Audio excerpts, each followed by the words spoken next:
Premo Ato a piece 104.3 FM. Okay, 101.7 need 100.9. Ya worship house Abeka Junction Accra. Hello 101.5 Ewedum Kumasi at Shimama. Ya mamunyina aha ebre edru se. Ya de Peace FM Premature kasiye ede ebe sumuna insemwa ebe di kasiye numu akwotini bi ene se. Asoya womo ehwe nnuane ani kwayo nsem so ena nyame aye womo adom afi National Farmers Day ya yebedi omanya moa edi afri asoya bebre enchen ya eno so yede ebre wo na private legal practitioner lawyer Martin Kpebu nso akasa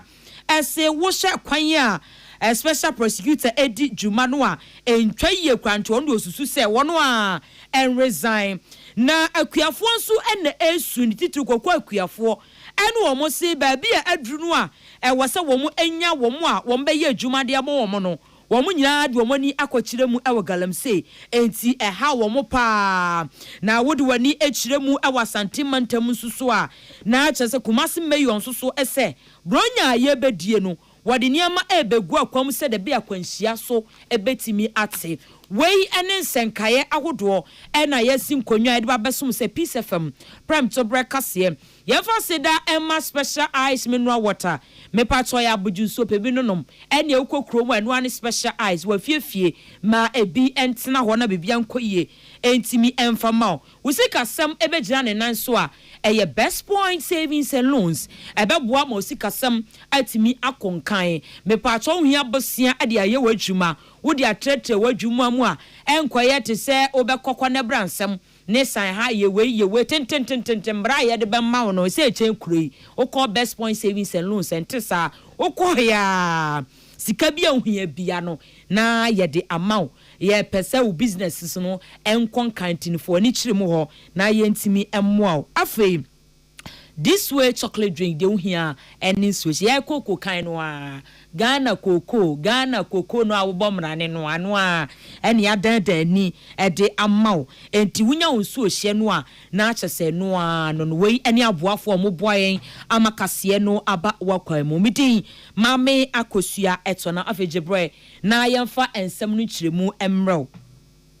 asoya womo ehwe enuane ene kwayo ensem so na womo anya ayede bebre ede afiri womo aboafo nchen ni nyina aye 2025 National Farmers Day ya eba beba so no na ebra na wo aboafo no ede eniema ebre womo ewo enkran ha na wo hye womo a womo koboa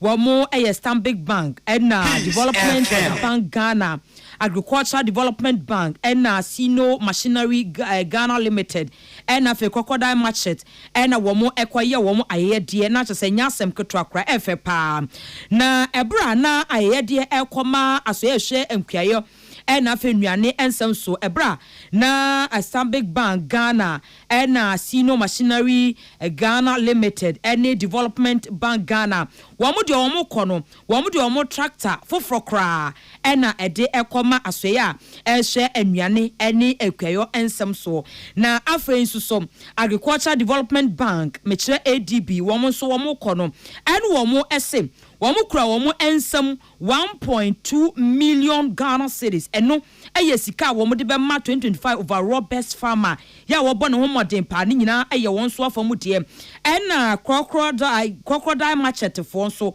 womo so womo kono wa wunim se eba se ye sekan papa so de ani ombo homa de ne eba kwayo nsem so de a womo so ya ade pa nti womo so ede womo akade ahodo ya atase ye de yakua so ede koye na bra na dwumadie no ekoso ne ayede ekoso ne no ena wosoafo hwe nuane ani kwayo nsem so ne munyafo erikopoku ekase no so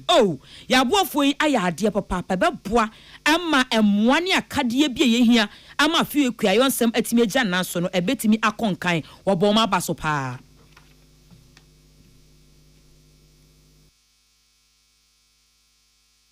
Bay Trata. Na ADB so aba. ADB no omuna the overall best farmer no. Award da yede ma hono etu amaye. And my 1.2 million Ghana cedis. Say Ghana nia obenya the best farmer no. Yemfasa award no emano. Afi masa my 50,000. On say school farm. And the best secondary school in agriculture no for be mono. Award will be a demand ADB say only 50,000 Ghana cedis. Eka no ho. And now afi crocodile market. Obviously no one here you almost kana e dey adwuma ya say your family there. Also abere say kana makoma ahensia e 10 boxes back we almost 60. Say your fan support to say adwuma no. E twa o mo aka so say omeba. Ye da o mase. Na ebra na ayede no e koso no. Eno na Stanbic Bank Ghana, na Sino Machinery Ghana Limited, na Fe Development Bank Ghana so any piece kasie edin komo sei. And the Stanbic Baha, any Papa Moa, Osha, Ubesha, Abakosem, Stanbic, ne National Farmers Day. Yeah, shall say a support be 18 years. We are year number 18. The debate is for Ghana in support of Farmers Day. They consistently for the last 18 years. The highest end, high quality tractor. Now, Osha tractor, for moving award over the previous years attests to the difference that is made to them. In this year, continues our tradition. With regards to the Farmers Day celebration that is coming up in December, first week in December, at Development Bank, we see Agric as a focal point in our existence in terms of food security. And at Development Bank, that is one of our core anchors in terms of food security and making sure that food is available for us as Ghanaians. Today, on behalf of the board of DBG and on behalf of my CEO, we present this tractor to you to be donated to the university, best research university institution or something like this. We're donating this YTO, the China #1 brand YTO farming tractors, plus the trailer, plow, and harrow, the whole sets. Na ekuokuo hodo a womo ekoye asoye a womo ehyenuane eni kwayo ensem so Premature Stanbic Bank Ghana na Sino Machinery Ghana Limited na Development Bank Ghana ene wobo mo keka ho no bra wariyede ekoso no na yete womo enka. Private legal practitioner lawyer Martin Pebu ene wakasa na ka wakasa ni nyina ene se wose special prosecutor Owura Kisi Ejaben osusu se adwuma no a woye no wose ni manum ya wono a etro krata se adwuma no onya enye biom esane se wose ekwan a kane photo samfo yera kinufuriata na asem ye ba ye kwan a ofa so edi dwuma no enkoyie kura ntiama Ghana fo dodo no agidi a womo ewo special prosecutor mu no emasa enti wo hre no ada se na dwuma no a woye enso Ghana fo ani na wo hye ebra na womo ehhye onmonyamfo ofori ata na wo no wo krom ha pa na nso so na nke wo se odikodan oral team no na wo mutimi ehye na wo mo epe na kira kwan so wankwaye ne ntem enenam so ma wo onmonyamfo ofori ata etu kwan enti osu se saa ne ma no ekokọ so ne kwan a wode onmonyamfo oken ofori ata na asem no edefa so no entwaye kura ode sansem we etudwa ebra eno apremto bre wone kwabnamafo edi enkomo.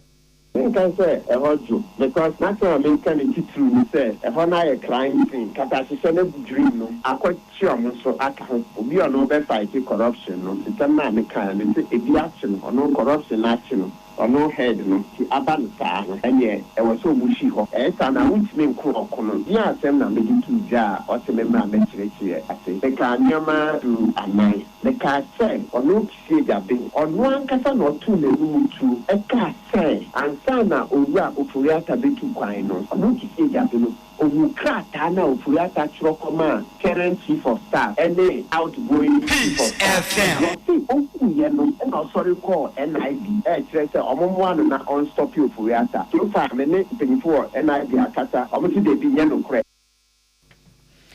Na wasanso to aso biom lawyer Martin Pebu ese. One de baabi a wogina no wa na ogina baabi a wobeja bi obeka se. A special prosecutor Juma Wayeno and Swaninti Onwa and resign. Siasama wa kwenya fofra de wo kan ye no na wo besaka oh eduma no David ba kokra mi free ba kokra mi free enwa free I repeat the same thing if you unkoso if you say be on the free because you say only say adena wa ye no on go smooth na ma ofuriata advantage you only say ya man information say go slide to say that be bo on fa we come at any general na yen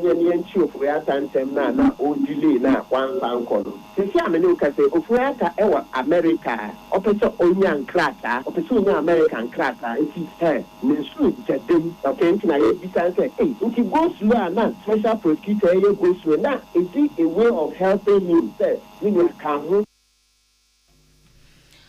Private legal practitioner lawyer Martin Kpebu ena yete ne nka se wone kwabnamafo edin komo enura Premature kase de efa special prosecutor nensem ehom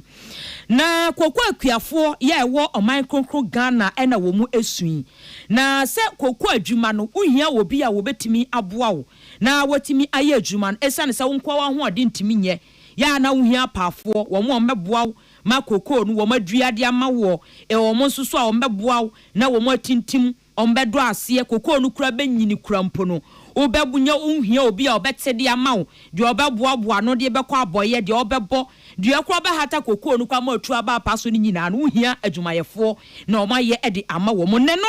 ana koko akuafo no se enka adwumayefo ye benya omabunu omo ahoden a ombeye adwuma koko afuo mu ni nyina adwane akwose galamsey side entinu wohia obi krampo no a okoko obetede ama obeboaboa no upe obi krama na bokra mo atwa ne kakura wunya eno ene ya ade eha omo pa na sansem we ebeto odwa ebra na policy dialogue ekoso ekwan ye Ghana ekoko ebetimi akura mu na afa etimi agane na so na nkasa ho dwumade yi ekoso ewo University of Ghana Legon na ebra na Institute of Statistical Social and Economic Research ekoso neno ena former koko farmer bako owura ajare ochre Daniel ekasa wose wonu ofri afija kwabre north da wasantimantemu obadwumadie no ase na okase ade asisi ha akuafo no pa ene yese babunu no omeye adwumade ma koko akuafo no jai eye galant wo srese aban no hwanya ho bibi ema munye no nko a ebra wo mu hwe anim se wo se nsuo nto enti brenso so e wo se wo mu hwe anim se wo mu hia nsuo de adwuma no nsuo no nto sante basa no a na koko no ne afifire no ne nyina aprogu e basa no ha wo muti aban no enhwe se irrigation system e babo mo manya nsuo e de agu om koko so metimi anya be se de bia koko adwuma no e begira ne nan so mfu no mu asa ayekusu nti kakra no so betimi aso no na asase eno na amasisi koko no ba na yede ba fom no ana afi so emrante no so dwane agya ya free koko adwuma nim yenim nyina a kire se koko ni bo na ankasa sanso yede wo fom ti senka aban ni pija ebo no mu a ka betimi ama ya akono ama maburu no so ayeden edo mo ho abehim nti saa no man kitinkiti we nyina na ama koko adwuma na ayeden ba fom ana afi so sisi ewiemu ensa kirae se de ze awia na esi boi time wo se nsu to makuku so no saa bre na nsu nto ebiti se wo hwe June July August anke wo se nsu to makuku ni timi fa aba no saa bre kuku nsu ni nto ti kuku ni nsu ni so na aye bibi ho beduru bo so me nkunu edu afi na nsu ni ba saa bre kakra no so etimi aba no na nsu na saa beto na apro na koko kuani mapa ora ajare ochre Daniel ena yete nenka na ebra na dwumadie no ekoso no pro vice chancellor a wono eda research innovation and development ewo University of Ghana Professor Felix Akoma Asante enso ekasaye SCC anu de wosra aban se won hwe na hwehwemu a wose ye mra bi a wose edi gu akwan mu na yetimi de boa ankrankrese de be betimi aboa makoko ehawo a ewo akuafo enam mu no eto betimi atwa na aban hwe enye ho bibi emfama wo mu o say ye wo university there ye adwuma inti ha say your policy makers your private sector ye near ade ti ye hope say ye di bebo na ya chop packet to be ama aban on the way forward you know say garam say ade na say ade but say your boy home body garam say dey back on but koko na kasa what the problems solution disease deforestation farmers income cut down in fact climate change is a big problem nti yɛtumi solve no a nkalamse asɛm de national issue but weyɛ problems a farmers na ka sɛ face. Na the Chatso no Director of Institute of Statistical, Social and Economic Research, Professor Robert Dakun Osei, and so Ekasa Edifa 2026 budget no ehum. Yet me a target or more we are very needy now. A bit savvy sika, but also no it means it's a bit more by university. And yet fees we have the tools to be able to do a means testing. Peace FM. You can be a means testing.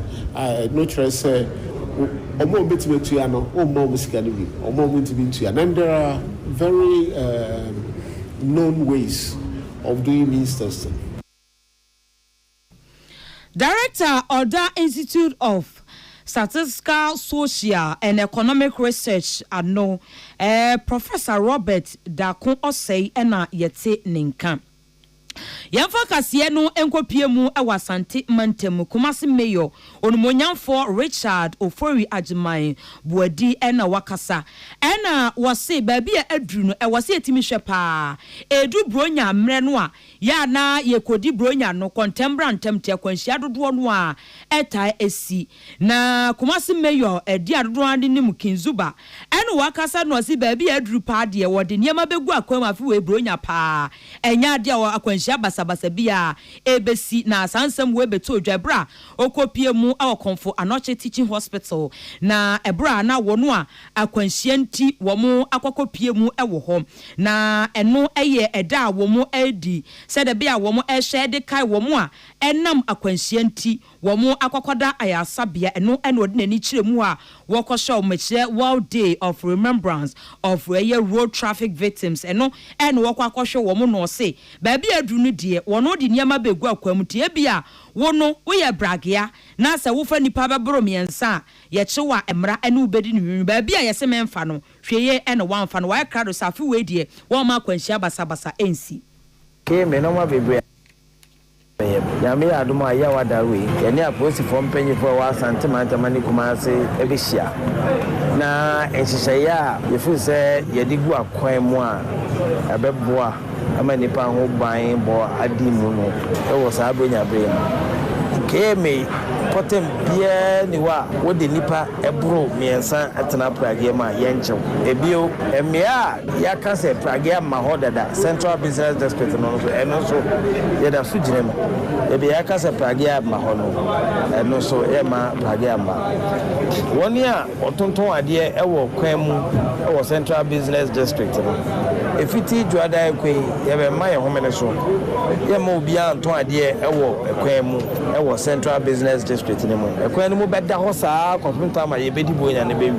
na mum ense kakra ke me be ye ne se ye wo akwan be miensa bi wo ha me ne da ne kwasi adade ye beja ato ama ya ba mbofo na ba ama dwadifo no ato ma na eno achi no Deputy Medical Director wasansu yobi a waben ewo ema awo ensempa so obafa afuro ne se wo be wo no waben wo mu ewo konfo anochi so Dr. Yaw Opare Labi enso ekasa sei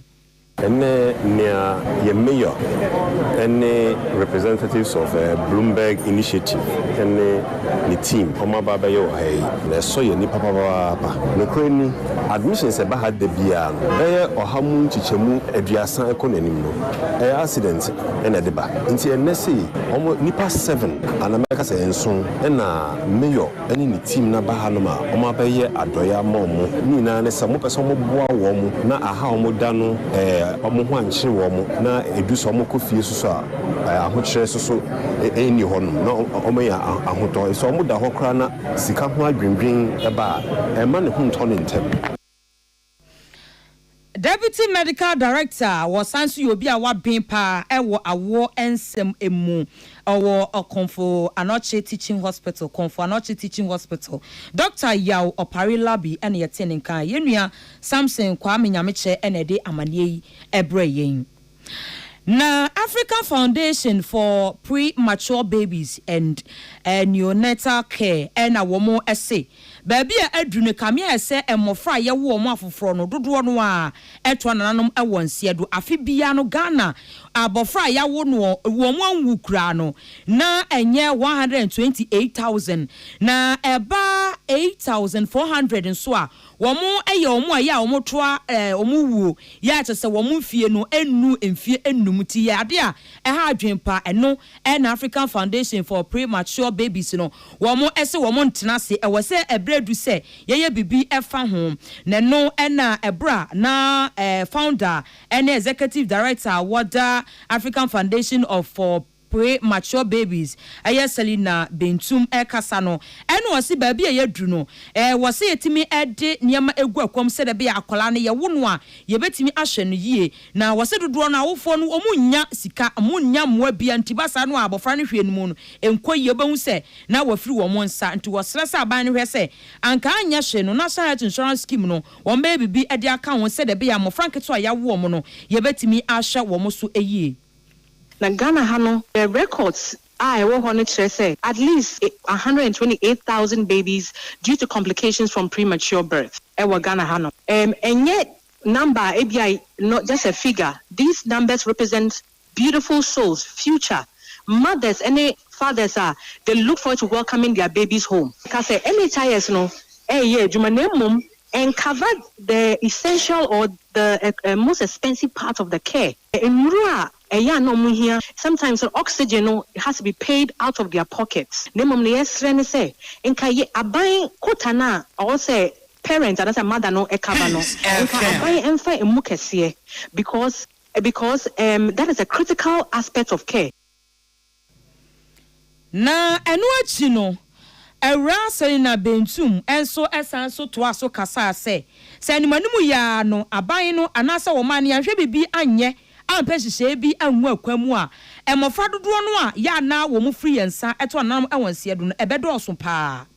ndi se ya nhwe ho anye bi ewo ho a numbers no say one baby mpo na ohwe nkwa enye fair because that baby deserves to be given the best chance to survive and thrive. It belongs to a family. That baby is a joy to a family, is a Ghanaian and deserves to be given the best possible start in life to survive and thrive. The most vulnerable in Kwalano on my time anso. Instead just say ya rebia etimi e kan sa akwala ne time anso na wabano. Inti ba jene say bad time o ton koko or ye jumaden ni kunu si ye jumaden is very difficult for them. And you know, ya osi yetimi ye inshishaya ne ye yetimi and inaugurating a policy and action on prematurity tackle because it is a leading cause of death among our children. Na founder and executive director of the African Foundation for Premature Babies and your Neta Care Adno Awura Selina Bentum ena yete nenka yenua Prince Bafo Asamoah ena de amanie ebreyen na kane Prisia Bogoso gold mine adwumayefo ena womo ede adeswede eto asoafo wɔhwɛ ensase ene obo ade ne pa wode adom yonumunyafo amakofi bu anim se womo sika no Akan enti womo sere se womo entwa womo eka na sika ne maaye enti no enam so ma womo ho kire womo pa na bra womo friends enhwofo nhie mu ewo enkran ha eno ena de odi Bogoso Prisia gold mines enkane adwumayefo no anim Owura Gabriel Madobi ekasa no eno wo se aha womo pa enti womo sere aban se wonye ho bibi ema womo.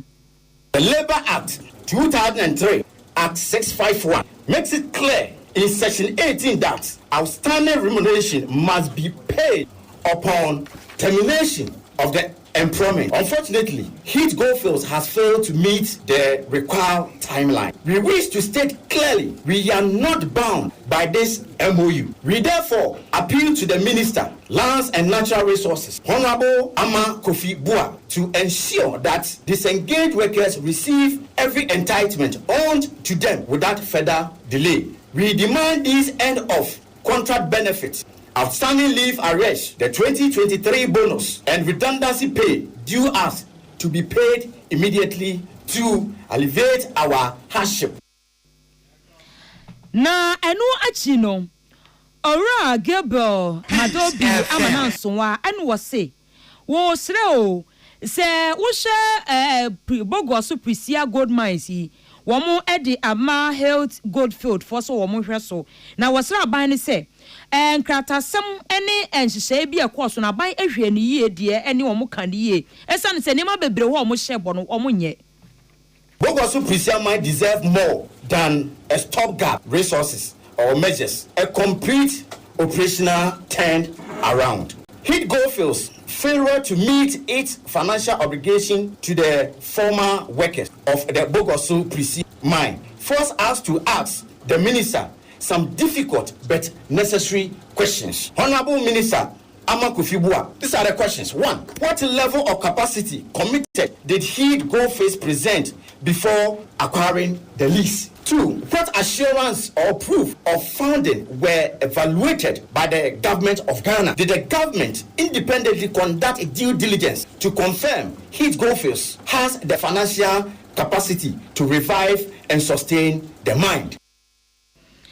Na ankane Bogosu Prisia gold mine adwumayefo no na wo mo afrens ntwomfo hiem saban ne hwe mo sika na kamti no asoya a ehwe ensase ne obo ade ne pawde adom ye no wosoro mo ada wo mo hwe na wo mo sika no emra onumunyamfo owura Gabriel Madobi na yete ne nka ye nua Clinton akwasia moako na de amanie ebrayen na chancellor foforo kra ya ye de ne to asia konwa so Heritage Christian University Dr. James Asari Ejei and odi adeswede ato aban nanim se wosre no ada eba private university no a wo mo abo aban ne pa sanka private university eni Ghana ha anka pressure be wo aban university so no krom ha kanya asem ketwa enti wosre se bredu se wose aban no bibi na se de bi obetimi aboa ama private universities no so no wo mo so o metimi aso wo mo asese de be ya entity ahodo a wo mo edi adisuafo no famu no ebetimi agya na so aban ne ye moa no a ya na wo manani nkɔ they said ye wo kɔhwɛ aban nko a aban schools no nko ada bi private schools no so eboa ema ɔman no nwumasua ɛkɔ nkan ti sɛ moa bi wɔ hɔ a wɔsra aban no sɛ ɔnkae wo mo na wo moa wo mo.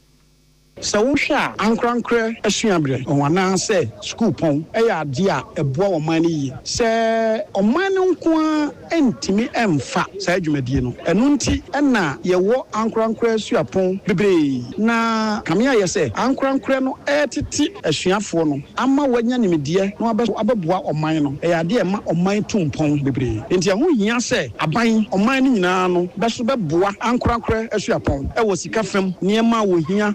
na sese fu bi a na yesre aban se wontwa nani emehwe Heritage Christian University school pon a etiti nipa e wonyame som kwan so na ma wo timi enso ebeye bebre eboa wo man no na enu no vice president and provost our no Heritage Christian University Professor William Abayawin Atuolik enso ekasaye echiremu die nti a Dr. Asari Ejei womu eyi no se wono na wombeye vice chancellor ema womu wo se papa yi ayi obi a nani suade hunu no adutwam Nienta ye ni say university no na nisuade hunu any botaya esi university na eni so any enoma ye pese school for ye train no mu wi a omotumi no ye hu ewonimu or ye industrialist businessman or ye academic nyamsuro nsu esan ewonimu subaya ye pese school for no so omo wi school a omo dead no ye hu ni nyina ewonimu entina ye fa on say a chancellor say obedi enim na de esi university na eni so no yankopon adumi ye sabetumi aka kire leading Christian university. Our emphasis will be on science, technology, and entrepreneurship. Until you say, obedi enumna sa anyoma na ye nisu say to me no yakopon adom to me aye. Na vice president was sansi provost our Heritage Christian University Professor William Abayawin Atuolik ena yeteneka yenua Abdullahi Dasmani ena diamani ebreye na yento akase no emamo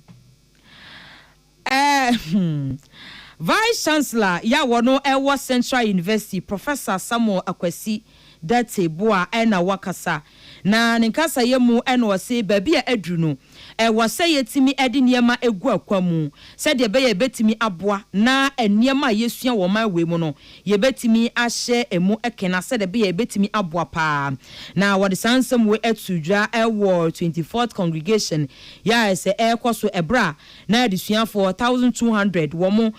graduate eno what to wo manim say was so mo ada adwuma no a wo mo asua no wo mo enhwe se wo mo edi be ye adwuma said be a ebetimi aboa pa na wasisisi ano de yema yeni enko eniema yesua no na yesua so a yenhwe se yebetimi amanfoforo ye atimi abam ba bia yenam bia no wo mo enhwe se adesua wo mo asua no eniema yede ahye wo mu no ba bia wo mo nam bia no wo betimi amana nya susuanso papa wo ba bia wo mbekobia. We had the opportunity of graduating over 1,200 students from the fields of architecture, pharmacy, law, business, theology, and all that can have impact in their world. We do not only develop your intellectual capacity, we are also mindful of your character, we are mindful of ethical leadership, we are mindful of your real contribution to the world. So I charged my students to understand that they have a commitment, number one, to themselves, to their families, and to our country. They have a responsibility of making sure that they practicalize. Students want to emphasize our three key values: faith, unity, and excellence. These must guide them in their world of work. Na eno achino Professor Samuel Kwesi Date boa esanso to aso e de adesrede de mu odin pa e de ema adesuafo ne se wo msre wo sro mo ada eno de hu hia no pa ba bia wo mbenam bia no wo mo hwese ba ko no bibia mu beda ho fine standard no wo mo de amam sidudua no adesua ne ye de wo mo afamu no wo mbehwese wo mbekura mu yie se de be a ebetimi aboa mo man no akonkan. I must indicate that Central University is a forward-looking institution that is committed to developing its students to be innovative, well-driven, and impactful in their field of work. We have been able to churn out well-placed individuals in society who are really pushing the boundaries of their careers and having a punch in their spaces. So we invite wards that are looking for opportunities to be impacted, or students who seek to get knowledge that will serve them well. Central University offers that. Develop students who are visionary, students who are driven, and students who go above the norm. Pro-Vice Chancellor Ma Central University Professor Samuel Kwesi Dateboa ena yetse ninka. Na oswafo abedi echira wo hwe anuane eni kwayo ensem so. Onumonyamfo John Dumelo ena wade ato adesuafo anim se wasa da se woye osuani a moani nko wadesua ho na gya social media no a da bia no onenam ho wase basa no a emwa da bi batakenkan da biara da ubuku no kenkan na wase wota kenkan wo nwoma no a ebetimi aboa ema se wo kasa mechira communication skills no a etimi build no pa ba bia wo benam bia no etimi ekonkan abusuafo mo fancheye etimi ekonkan pa na ebra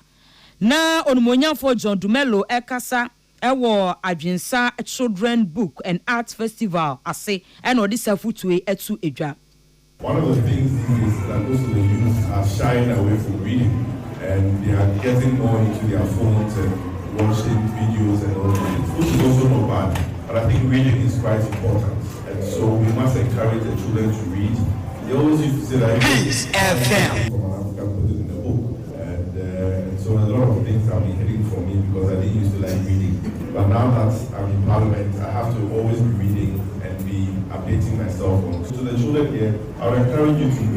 read and read well. If you can, try and read one book a month. I don't know if it's too much or it's too small. But if it's too small, then you can do 2 or 3 books in 1 month, so that in 1 year, you'll be able to read and read well. Most of my friends that did a lot of reading when they were in primary school, JSS, and so on and so forth, are very good communicators now.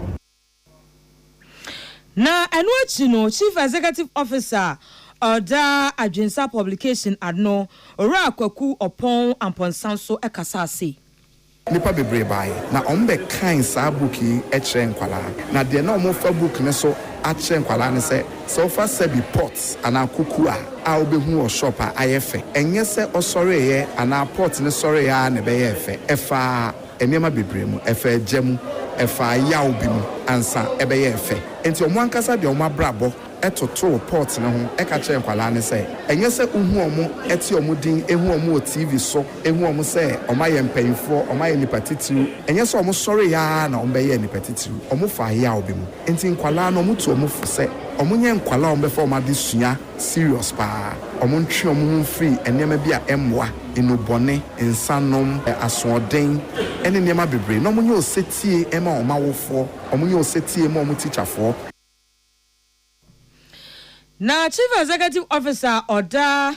Adwensa Publication ano Owura Kwaku Opon Amponsa ena yete nenka abusuafo yebedan ye ho aba age abrafo nkrato abayeba kase no aka no ye de beto amoso. Peace FM. When you are going to buy a paint, don't look left, don't look right. Go straight and grab the luxury acrylic paint. Don't be any painting be paint. The luxury acrylic paint. Paint me champion. When you are going to buy a paint, don't look left, don't look right. Go straight and grab the luxury acrylic paint. Don't be any painting be paint. The luxury acrylic paint. Paint me champion. Peace FM. Tune it in, turn it up, Peace FM, and rip off the knobs. Abusiafo ya sanso emomakwa ababiom yenso akase no emamo.